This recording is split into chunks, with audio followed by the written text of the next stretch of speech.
নমস্কার নমস্কার নমস্কার নমস্কার নমস্কার নমস্কার নমস্কার নমস্কার আপনাদের সবাইকে সবাইকে সবাইকে সবাইকে সবাইকে নমস্কার জানাচ্ছে আপনাদের সৌমিত্র বসু। সবাইকে অজস্র শুভকামনা জানাচ্ছে, সবাইকে স্বাগত জানাচ্ছে আজকের এই শরণাগত অনুষ্ঠানে এবং সবাইকে শুভ সকাল জানাচ্ছে। শুভ সকাল না, আজকে তো সত্যি শুভ সকাল।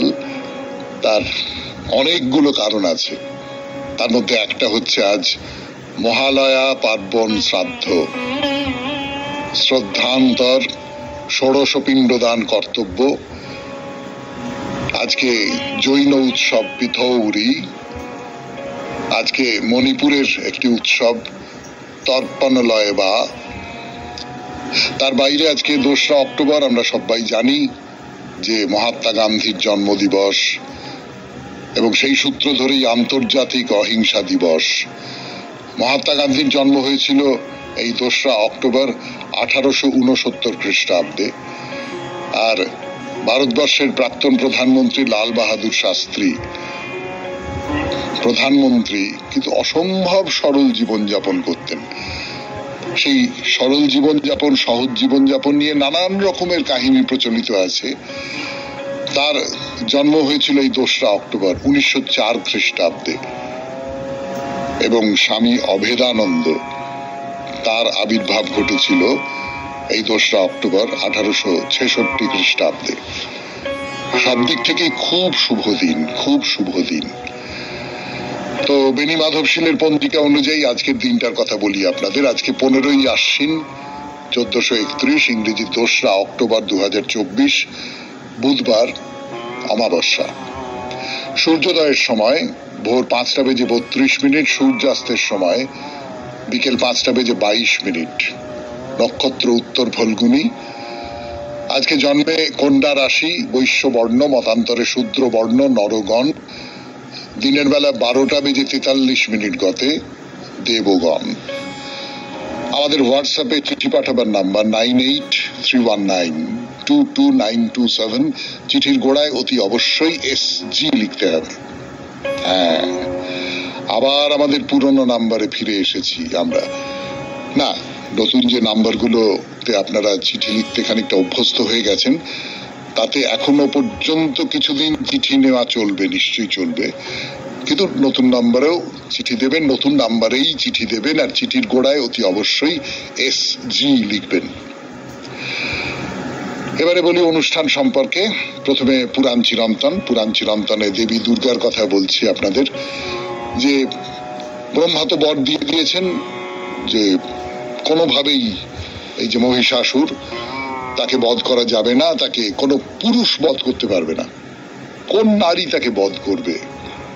তখন এই দেবতাদের যে নানান তেজ যুক্ত করে দেবীর অবয়ব গঠিত হলো, দেবতারা তাকে নানান অস্ত্র, নানান শক্তি দিলেন। দেবতাদের প্রতিভু হয়ে, প্রতিনিধি হয়ে দেবী দানব দলনে আবির্ভূতা হলেন। এই নিয়ে আরো কিছু কথা বলবো আপনাদের 92.7 বিগ FM এ শরণাগত অনুষ্ঠানে। এইবারে পুরাণ চিরন্তন, আমি আছি আপনাদের সঙ্গে, আপনাদের সৌমিত্র বসু। ফিরে আসছি গানের পর। গানের পর ফিরে এলাম 92.7 বিগ FM এ শরণাগত অনুষ্ঠান শুনছেন আপনারা। এখন পুরাণ চিরন্তন। তো ব্রহ্মা তো বর দিয়েছেন যে পুরুষের অবদ্ধ হও, তাহলে এই শটকে যুদ্ধে হত্যা করবে এমন স্ত্রীলোক কোথায়? দেবতারা বিষ্ণুকে বলছেন।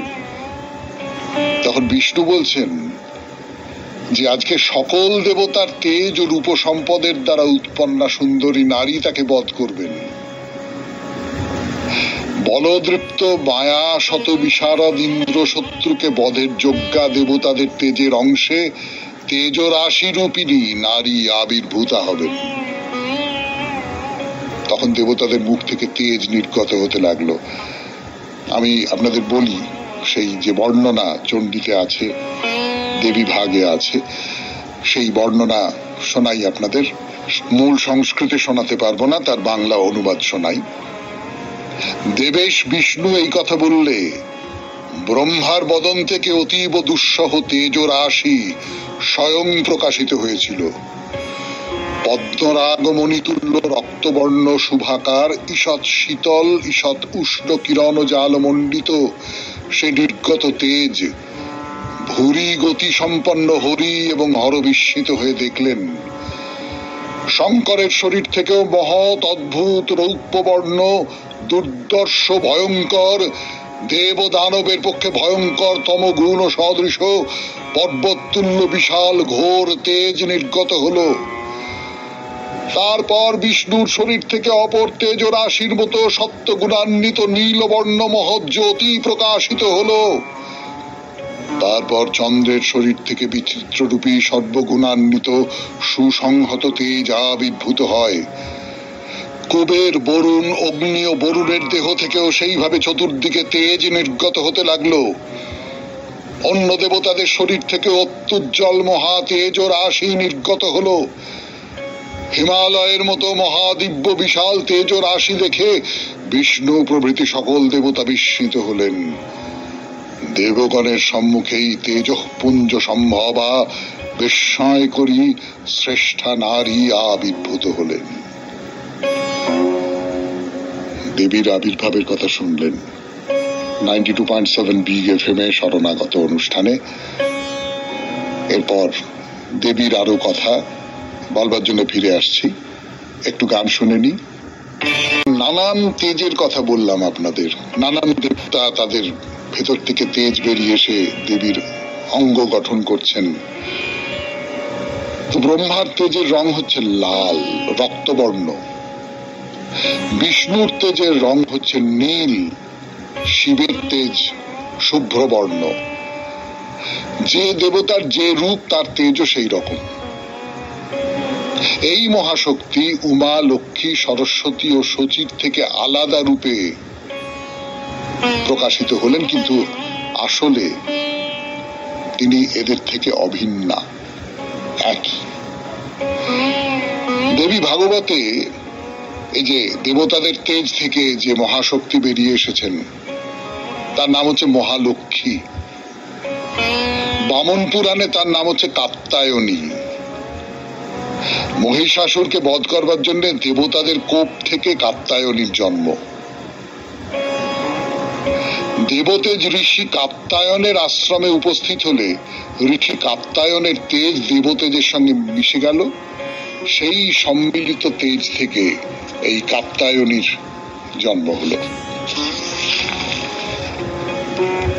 বলছেন এইভাবে বিষ্ণু শঙ্করের সঙ্গে দেবতাদের কথা শুনে এবং তাদের অবস্থা দেখে বিহ্বল চিত্ত হয়ে হরিহর সহসা কাল অগ্নি সদৃশ কোপ প্রকাশ করলেন।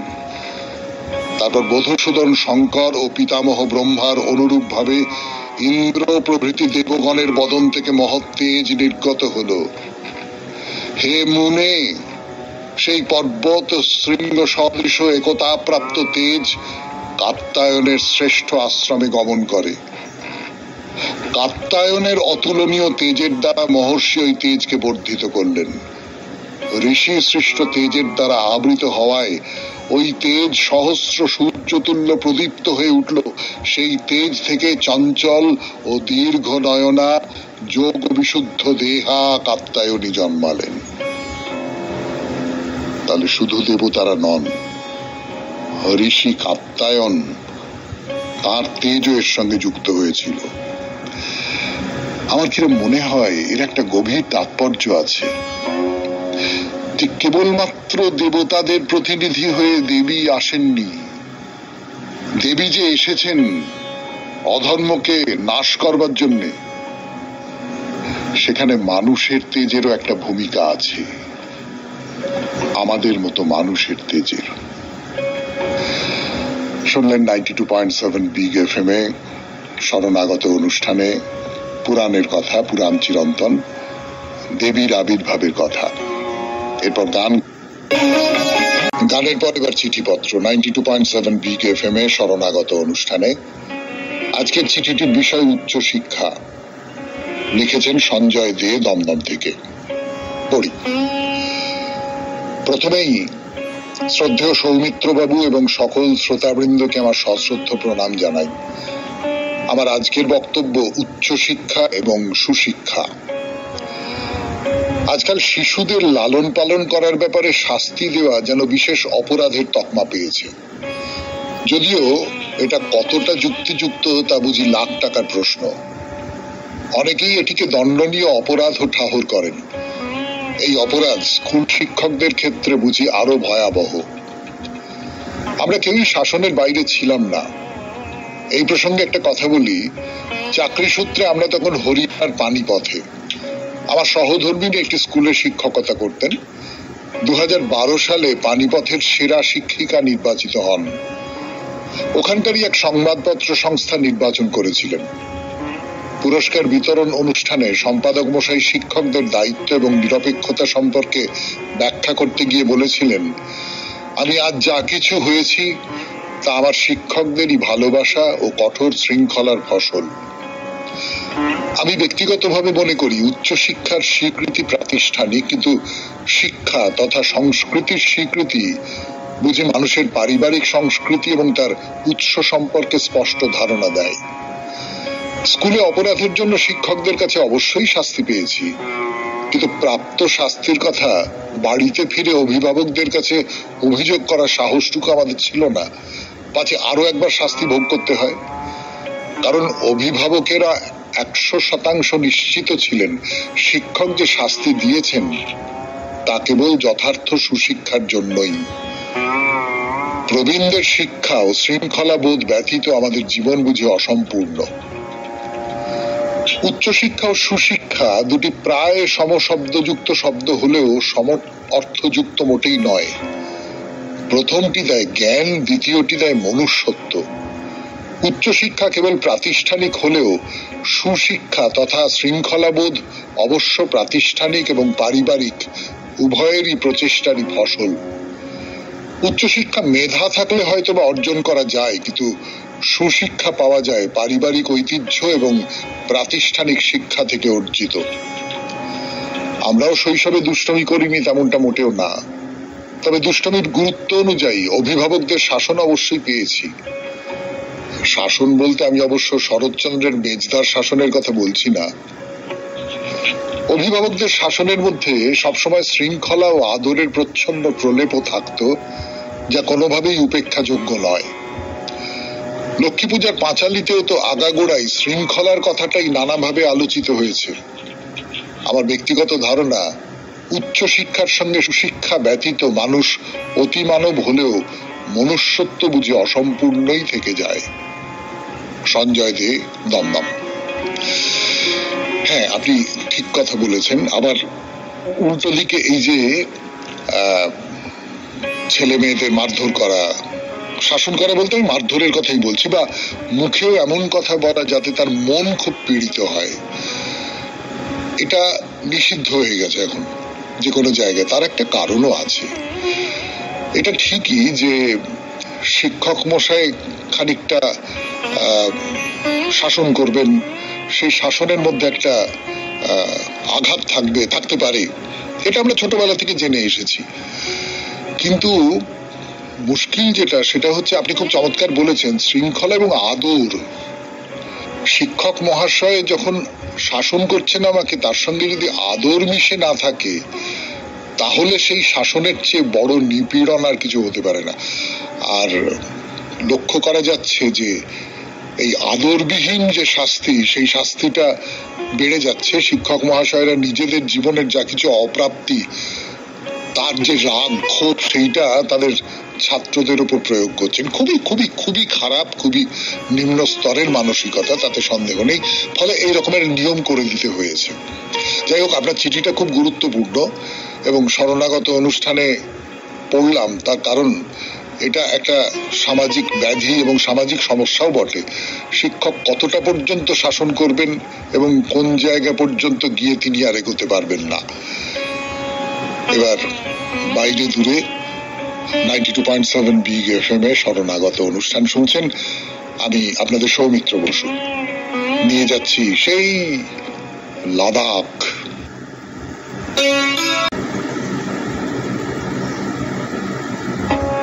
ফিরে এলাম গানের পর। 92.7 বিগ এফএম এ শরণাগত অনুষ্ঠান শুনছেন। আমি আছি আপনাদের সঙ্গে, আপনাদের সৌমিত্র বসু। আমরা ঢুকে পড়েছি একেবারে ওই সুন্দরী দেবীর, সুন্দরী মাতার যে মন্দির, সেই মন্দিরের মধ্যে। খুব অন্য রকমের মন্দির, সে কথা বলেছি আপনাদের। মিনারের মতো উঠে গেছে চূড়া, হলদে রঙের মন্দির, তাতে নানান দেব দেবীর মূর্তি উৎকীর্ণ করা। তো এই যে দেবী সুন্দরী মাতা, এই দেবীর সম্পর্কে বলা হয় তিনি খুব জাগ্রত, খুব জাগ্রত। যদি অন্তর দিয়ে তাকে ডাকা হয়, শুদ্ধ মনে তাকে ডাকা হয়, তাহলে তিনি মানুষের যে কোনো প্রার্থনাই পূরণ করেন। মন্দির তো দেখা হলো, এইবারে আপনাদের বলি যে এই মন্দিরে যে সমস্ত উৎসব হয় তার কথা। এই যে এই ফাল্গুন মাসে মায়ের মন্দিরে পুজো হয়, খুব বিরাট করে পুজো হয়, শিব এবং দেবী তাদের পূজা। 9 দিন ধরে একটা উৎসব চলে নবরাত্রির সময়। এই নবরাত্রির সময় আপনাদের বলেছিলাম এর আগে, এই পুজোর সময়টায় যদি সেখানে চলে যেতে পারেন, খুব ঠান্ডা, কিন্তু খুব ঠান্ডা। এইটা আমার বারবার সতর্ক করে দেওয়া দরকার যে ভয়ঙ্কর ঠান্ডা। আমরা যারা সমতলবাসী মানুষ তাদের পক্ষে তো ভীষণ ঠান্ডা, কিন্তু সেই সমস্ত ঠান্ডাকে জয় করে যদি একবার যেতে পারেন সেই উৎসবে, নবরাত্রিতে, সেই নানান রকম করে দেবী প্রতিমাকে সাজানো হচ্ছে, মন্দিরকে নানান রকম করে সাজানো হচ্ছে। ধরুন কার্তিক মাস আর মাঘ মাস, যারা এই মন্দিরে সুন্দরানন্দ শিব তার ভজনা করেন, তারা কখনো ভুলে যান না এই দুটো মাস। সেখানে এদের নিয়ে উৎসব, এই উৎসব অনুষ্ঠিত হয়।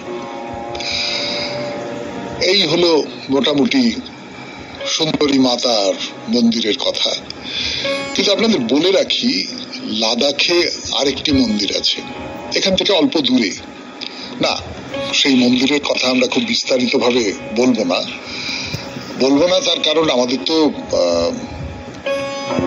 গোটা ভারত ঘুরে বেড়াতে হবে। ফলে আমরা এই মন্দিরের কথা যদি শুধু লাদাখেই আটকে থাকি, তাহলে তো আমরা আরো অনেক দুর্গা মন্দির আছে গোটা দেশ জুড়ে, 51 পীঠের কথা আপনারা জানেন। সেই সমস্ত মন্দিরে সবকটা যে আমি দেখাতে পারবো এমনটা মনে হয় না, যতগুলো পারি। ফলে লাদাখ থেকে আমরা এই মন্দিরটা দেখেই চলে আসব। অন্য মন্দিরের কথা একটু বলে নি। 92.7 বিগ FM এ শরণাগত অনুষ্ঠান শুনছেন। আমি আছি আপনাদের সঙ্গে, আপনাদের সৌমিত্র বসু। লাদাখের এই যে সুন্দরী মাতার মন্দির, সেটা দেখা শেষ হয়েছে আমাদের। এরপর আরেকটা মন্দিরের কথা বলবো। এই যে মন্দিরটা লাদাখের কাছাকাছি, জায়গাটার নাম হচ্ছে টুলমুল বা তুলমুল। আমরা যে মন্দির দর্শন করলাম তার খুব কাছাকাছি। এই যে তুলমুল কথাটা কোথা থেকে এসেছে, এটা অদ্ভুত কথা না? তুলমুল মন্দির, এই তুলমুল জায়গাটার নামটা এসেছে দুটো সংস্কৃত শব্দ থেকে। সংস্কৃত না, তৎসম শব্দ বলাটাই উচিত, তার কারণ দুটো শব্দই বাংলায় খুব ব্যবহার হয়। একটা শব্দ হচ্ছে অতুল, আর একটা শব্দ হচ্ছে অমূল্য। অতুল, অমূল্য, এই দুটো শব্দ জুড়ে এই অতুল অমূল্য লোকের মুখে পাল্টাতে পাল্টাতে তুলমুল হয়ে গেছে জায়গাটার নাম। এখন অতুল অমূল্য কথাটার মানে তো আপনারা সকলে নিশ্চয়ই বুঝতে পারছেন, যার কোনো তুলনা হয় না, যার কোনো মূল্য হয় না, কোনো মূল্য পরিমাপ করা যায় না, এত দামি। আমরা তো বলি এই সমস্ত কথা। তো না, এই মন্দির দেখবো না, কিন্তু এই মন্দির প্রতিষ্ঠার পেছনে একটা খুব চমৎকার গল্প আছে। সেটা আপনাদের না বললে আমার ভাত হজম হবে না। কাজেই আমি বলি আপনাদের সেই গল্পটা। আপনারা তো সকলেই জানেন যে রাবণ খুব শিব ভক্ত ছিলেন এবং শিবের ভজনা করেছিলেন, দীর্ঘদিন ধরে শিবের তপস্যা করেছেন, খুব কঠোর তপস্যা করেছেন। তো শেষ পর্যন্ত শিব সন্তুষ্ট হলেন এবং রাবণের কাছে এসে বললেন যে তুমি কি বর প্রার্থনা করছো? তো রাবণ বললেন যে আমি ক্ষীর ভবানী মূর্তি, সেই ভবানী মূর্তি যদি আপনি আমাকে দেন তাহলে আমি সেটা লঙ্কায় নিয়ে যেতে পারি। শিব বললেন তথাস্তু, তবে ক্ষীর ভবানী মূর্তিকে নিজের স্বর্ণ লঙ্কায় নিয়ে যাও। রাবণ তো খুব খুশি, সেই মূর্তি নিয়ে তিনি তাকে নিজের স্বর্ণ লঙ্কায় প্রতিষ্ঠা করবেন। দেবীর তো একেবারেই লঙ্কাপুরীতে যাবার স্বাদ নেই, তিনি তো যেখানে আছেন সেখানেই শিবের সঙ্গে থাকতে চান। দেবী হনুমানকে আদেশ করলেন যে তুমি আমাকে লঙ্কাপুরী থেকে আবার শিবের কাছে নিয়ে এসো। হনুমান তাই করলেন। তার ফলে স্বর্ণলঙ্কায় আর দেবীর প্রতিষ্ঠা করা হলো না রাবণের। এবং পরবর্তীকালে আপনারা সকলেই জানেন যে রামচন্দ্র রাবণকে পরাজিত করে নিহত করেছিলেন। তাহলে আজকে বাইরে দূরে এবং শরণাগত এই পর্যন্তই থাক। আমাদের হোয়াটসঅ্যাপে চিঠি পাঠানোর নাম্বার, আবার আগের নাম্বারে ফিরে এসেছি আমরা, সেরে গেছে সেটা 9831922927। চিঠির গোড়ায় অতি অবশ্যই SG লিখতে হবে। তাহলে এবার কবিতা। দূর মন্দিরে সিন্ধু কিনারে পথে চলিয়াছ তুমি, আমি তরু মোর ছায়া দিয়ে তারে মৃত্তিকা তার চুমি। হে তীর্থগামী, তব সাধনার অংশ কিছু বা রহিল আমার, পথ পাশে আমি তব যাত্রার রহিব সাক্ষী রূপে। তোমার পূজায় মোর কিছু যায় ফুলের গন্ধ ধূপে। তব আহ্বানে বরণ করিয়া নিয়েছি দুর্গমেরে, ক্লান্তি কিছু বা নিলাম হরিয়া মোর অঞ্চল ঘেরে। যা ছিল কঠোর যাহা নিষ্ঠুর, তার সাথে কিছু মিলাই মধুর। যা ছিল অজানা যাহা ছিল দূর, আমি তারই মাঝে থেকে দিনু পথ পরে শ্যাম অক্ষরে জানার চিহ্ন এঁকে। মোর পরিচয়ে তোমার পথের কিছু রহে পরিচয়, তব রচনায় তব ভকতের কিছু বাণী মিশে রয়। তোমার মধ্য দিবসের তাপে আমার স্নিগ্ধ কিশলয় কাঁপে, মোর পল্লব সে মন্ত্র জাপে গভীর যাতব মনে। মোর ফলভার মিলানু তোমার সাধন ফলের সনে। বেলা চলে যাবে, একদা যখন ফুরাবে যাত্রা তবু, শেষ হবে যবে মোর প্রয়োজন হেথাই দাঁড়ায় রব। এই পথখানি রবে মোর প্রিয়, এই হবে মোর চির বরণীয়। তোমারই স্মরণে রব স্মরণীয়, না মানিব পরাভব। তব উদ্দেশ্যে অর্পিব হেসে যা কিছু আমার সব। খুব ভালো থাকবেন, আনন্দে থাকবেন। নমস্কার নমস্কার নমস্কার নমস্কার নমস্কার নমস্কার নমস্কার নমস্কার নমস্কার। আপনাদের সবাইকে সবাইকে সবাইকে সবাইকে সবাইকে নমস্কার জানাচ্ছে আপনাদের সৌমিত্র বসু। সবাইকে অজস্র শুভ কামনা জানাচ্ছে, সবাইকে স্বাগত জানাচ্ছে আজকের এই শরণাগত অনুষ্ঠানে এবং সবাইকে শুভ সকাল জানাচ্ছে। শুভ সকাল না, আজকে তো সত্যি শুভ সকাল। তার অনেকগুলো কারণ আছে, তার মধ্যে একটা হচ্ছে আজ মহালয়া পার্বণ শ্রাদ্ধ, শ্রদ্ধান্তর ষোড়শ পিণ্ডদান কর্তব্য। আজকে জৈন উৎসব পিথৌরি, আজকে মণিপুরের একটি উৎসব তর্পণলয় বা। তার বাইরে আজকে 2রা অক্টোবর আমরা সবাই জানি যে মহাত্মা গান্ধীর জন্মদিবস, এবং সেই সূত্র ধরেই আন্তর্জাতিক অহিংসা দিবস। মহাত্মা গান্ধীর জন্ম হয়েছিল এই 2রা অক্টোবর 1869 খ্রিস্টাব্দে। আর ভারতবর্ষের প্রাক্তন প্রধানমন্ত্রী লাল বাহাদুর শাস্ত্রী প্রধানমন্ত্রী কিন্তু অসম্ভব সরল জীবনযাপন করতেন। সেই সরল জীবনযাপন, সহজ জীবনযাপন নিয়ে নানান রকমের কাহিনী প্রচলিত আছে। তার জন্ম হয়েছিল এই 2রা অক্টোবর 1904 খ্রিস্টাব্দে, এবং স্বামী অভেদানন্দ তার আবির্ভাব ঘটেছিল এই 2রা অক্টোবর 1866 খ্রিস্টাব্দে। সব দিক থেকে খুব শুভ দিন, খুব শুভ দিন। তো বেনি মাধব শীলের পঞ্জিকা অনুযায়ী আজকের দিনটার কথা বলি আপনাদের। আজকে 15ই আশ্বিন 1431, ইংরেজি 2রা অক্টোবর 2024, বুধবার, অমাবস্যা। সূর্যোদয়ের সময় ভোর 5:32, সূর্যাস্তের সময় বিকেল 5:22। নক্ষত্র উত্তর ফল্গুনী। আজকে জন্মে কন্যা রাশি, বৈশ্য বর্ণ, মতান্তরে শূদ্র বর্ণ, নরগণ। দিনের বেলা 12:43 গতে দেবগণ। আমাদের হোয়াটসঅ্যাপে চিঠি পাঠাবার নাম্বার 9831922927। চিঠির গোড়ায় অতি অবশ্যই SG লিখতে হবে। হ্যাঁ, আবার আমাদের পুরনো নাম্বারে ফিরে এসেছি আমরা।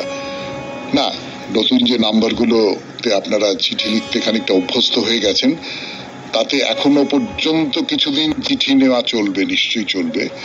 কিন্তু নতুন নাম্বারেও চিঠি দেবেন, নতুন নাম্বারেই চিঠি দেবেন, আর চিঠির গোড়ায় অতি অবশ্যই SG লিখবেন। এবারে বলি অনুষ্ঠান সম্পর্কে। প্রথমে পুরাণ চিরন্তন। পুরাণ চিরন্তনে দেবী দুর্গার কথা বলছি আপনাদের। যে ব্রহ্মা তো বর দিয়ে দিয়েছেন যে কোনোভাবেই এই যে মহিষাসুর, তাকে বধ করা যাবে না, তাকে কোনো পুরুষ বধ করতে পারবে না, কোন নারী তাকে বধ করবে। তখন এই